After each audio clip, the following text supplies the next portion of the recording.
Damwon DRX matchup. So this is not a rating of Worlds entirely. No. This is a rating strictly from this quarterfinal matchup. Tyler, let's start with you, and let's start with Damwon Gaming.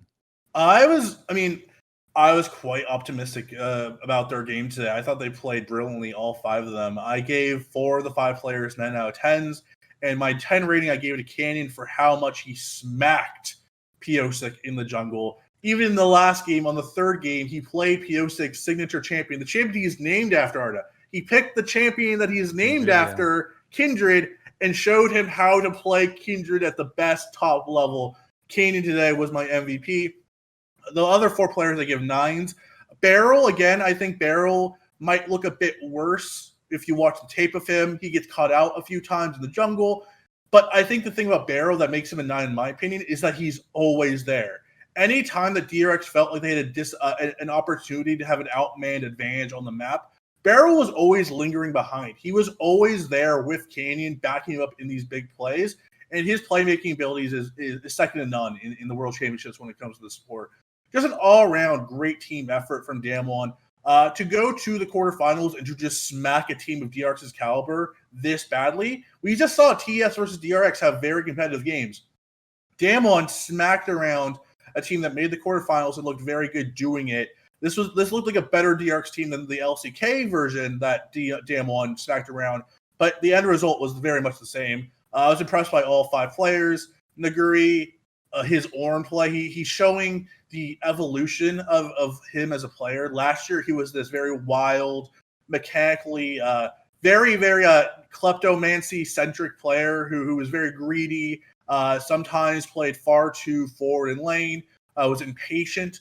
Now we're seeing him as this very patient, smart, intelligent player who doesn't not only have the mechanics to go up against anyone in the world, but he has the brains now and the patience to play in these team fights so beautifully. So all around, I give all the 9s except Canyon, who I think gets the 10 for the day. He played perfectly, in my opinion. He just outright destroyed Piosik.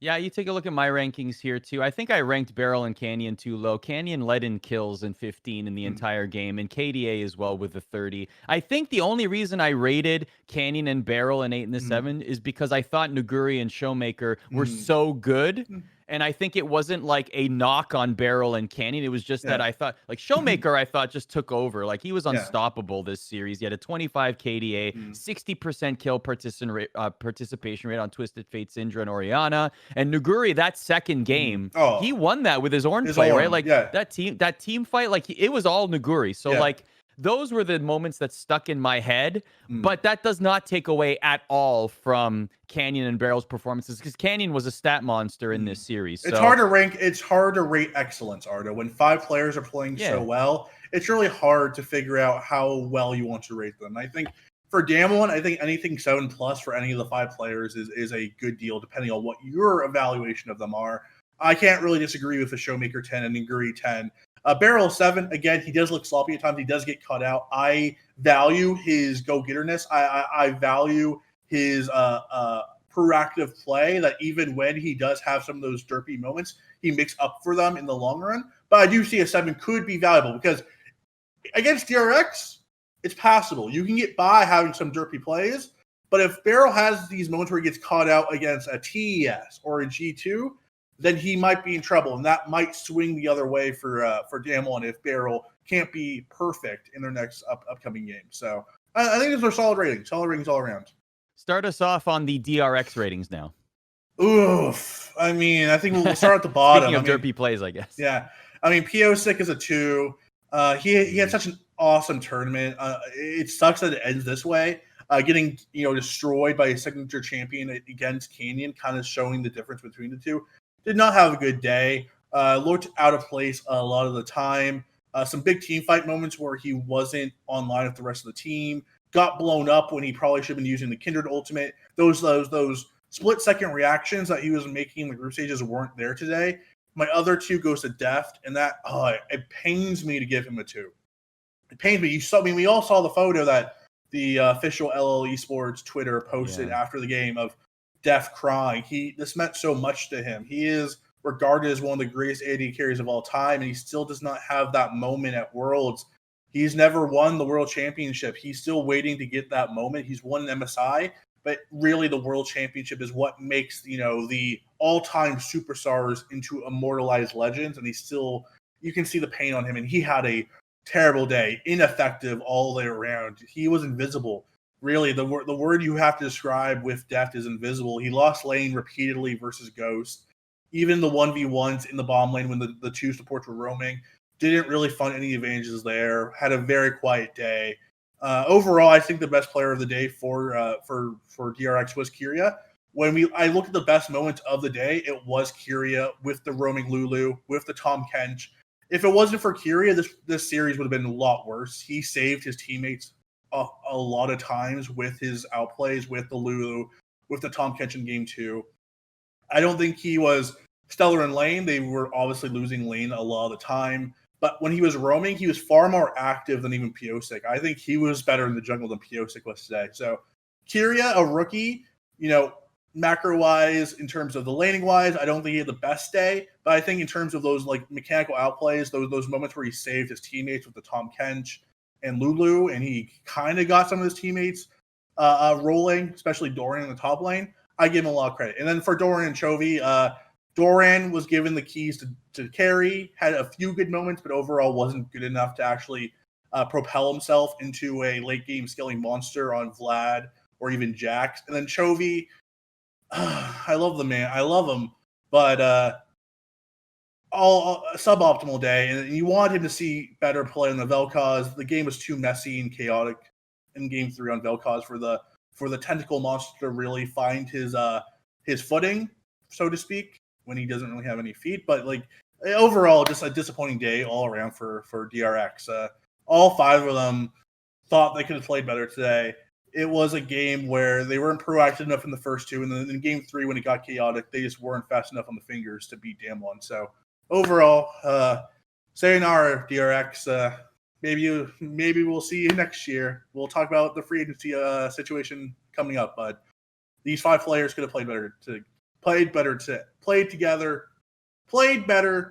today. But alas, they are now out.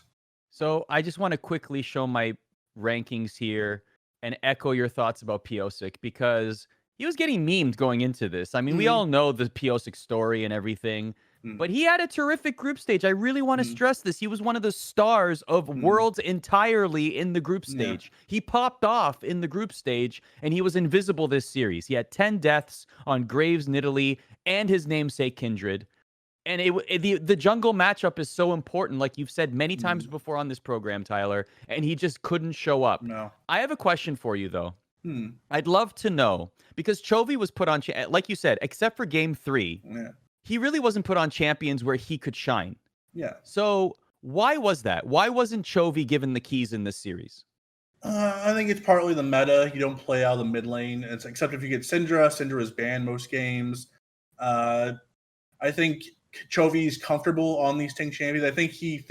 I feel like in the minds of the coaching staff, like Galio has enough agency to play around the side lanes, to swoop in, save the day, get outnumber attacks, snowball either the bomb lane or top lane enough for him to be an X factor.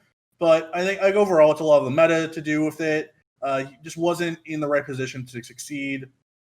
And they played what the meta was. They tried to play through jungle. They tried to play through top lane. And those were the 2, most flimsiest numbers throughout the year for DRX, and Dorian and Piosik. And both players had shining moments during the tournament to show that they could play up to this level in a big matchup.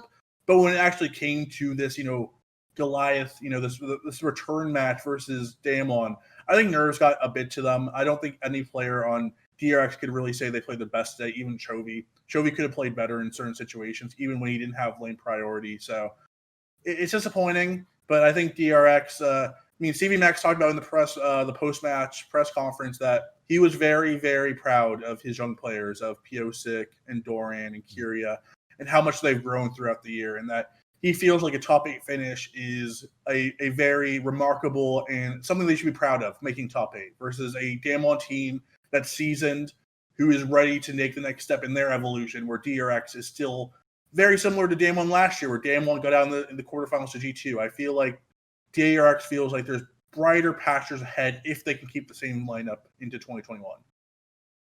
37% of you selected Canyon to have more kills in the quarterfinals than Piosik in our ESPN League of Legends predictor. I am proud to say I was one of those 37%. Excellent. We are perfect in this quarterfinal matchup. I guess that remains to be seen in the remaining quarterfinal matchups.